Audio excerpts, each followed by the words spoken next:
Hello, dear friends. Some people have a list of possibilities, and some people have a list of impossibilities. And years ago, when I was a new believer, I heard this man, old man from Wales, and he was part of Welsh revival, and he was such a powerful guy. And he said, "God is limited." At a meeting, and I was like, "What?" He said, "God is limited." And everybody was like, "I know," he said, "it is rubbing you wrong, but God is limited with you, and God is limited with me. We limit God," he said. So then I was like, oh, yes, he is right. He's not saying that God is limited, but most of the time, God is limited with us. God is limited with our intellect. God is limited if you're analyzing everything in your mind and trying to make sense of everything in life, then you are limiting God. And I learned so much from that meeting. But way before, God was showing me that He's limitless. When I was going to just share the gospel message with my former Muslim friends, my Muslim friends from my former life, from my past life. So this is what happened to me. I came to Christ, immediately I became an evangelist, seriously.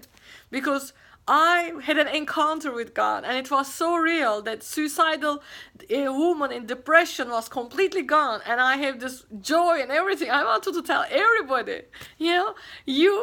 imagine you have cancer, and everywhere you go, people are telling you there's no cure. There's no cure. You go into one hospital to another, and they are telling, "Sorry, we cannot help you. We cannot do anything about your situation." And finally, somebody says, "I know a solution, I know a cure," and you go and knock on that door, and you are cured. After everybody closed the door on your face, you got cured. You want to go to all the cancer patients, all the people with cancer, and say, "I know the cure, I know the cure." So I was like that, "Hey, I found Jesus." And they are like, "So what? Huh. You're on the wrong path." All these people were telling me from my past, all this kind of stuff. But I knew it because I got cured. And so I went 5 hours away to visit these sisters. Both of them were Muslims, okay? And I was like, they were the only probably people, Muslim from my past, that they were open to listen to me, because they knew I was a mess. They knew I was one angry bird, those angry people around you, so you know that they need Jesus. So they knew I was a mess. I was in the world. I was into jihad. I was like, they knew that I was crazy. So when they heard about me, that I became a Christian, they were interested. Maybe for entertainment purpose, they wanted to listen. And they would always call me and tell us about the miracles of Jesus. Tell us what, I would tell them. I would tell them, even they were mocking me. And they were looking at me like that crazy person. Okay, one thing to another, right? So they moved.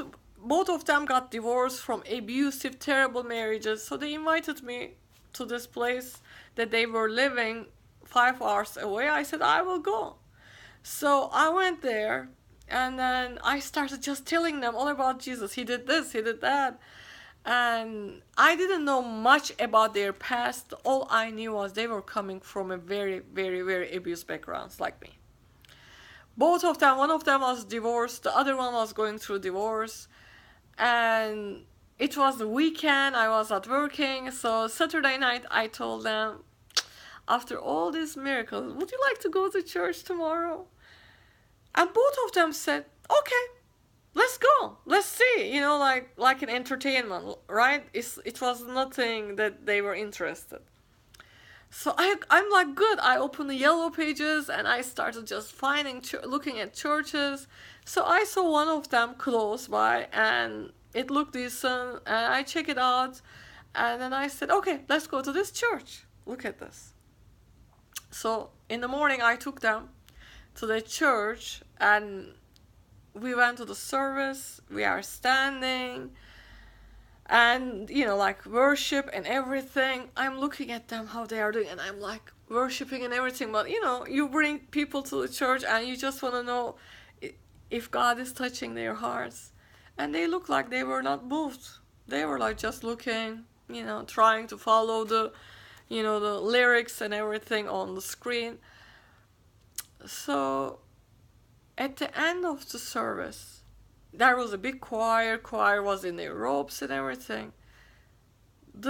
One of the sisters next to me said that I heard a voice telling me that a man there, all the way there, has to pray over me. This is what she said. I was like, wow, okay, I will go and ask him. So I was walking towards that guy that they showed, because he had a prayer shawl on him.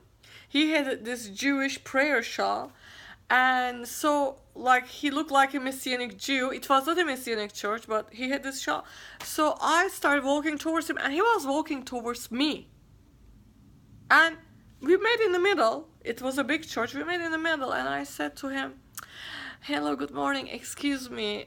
I brought 2 Muslim ladies, and one of them told me that God spoke to her heart that you should be praying over her. And you know what he said? He said, God spoke to my heart that I should pray over her. I was like, that was the first, like, one of those wow moments in my life. So I went to her, I said, God spoke to him, and he said the same thing, that, and she didn't know which voice, but she said that she heard a voice. But God told this guy he has to, pray over you. And she said, wow, okay. So he called a prayer team, like 4 or 5 ladies, and he told me, you come to. And so we started praying first around her. We just gathered, nothing like holding hands or anything. We started, and she's in the middle with him. And he started praying, not more than maybe 2 minutes. And then he stopped and he said, would you please sit down? And she's like, okay. So she sat down. He said, is it okay? Can I take off your shoes? And she said, okay. And when he took off her shoes, he put her feet, 2 feet together. One of them was short and the other one was longer. And I didn't know that about her. So he said, I just want to tell you, God revealed to me that all the pain that you have in your back, all these years that you have been in pain, you have been suffering, and I didn't know. And she started crying. And he said, all this pain on your back is happening because of you have uneven feet. And God wants to fix that right now.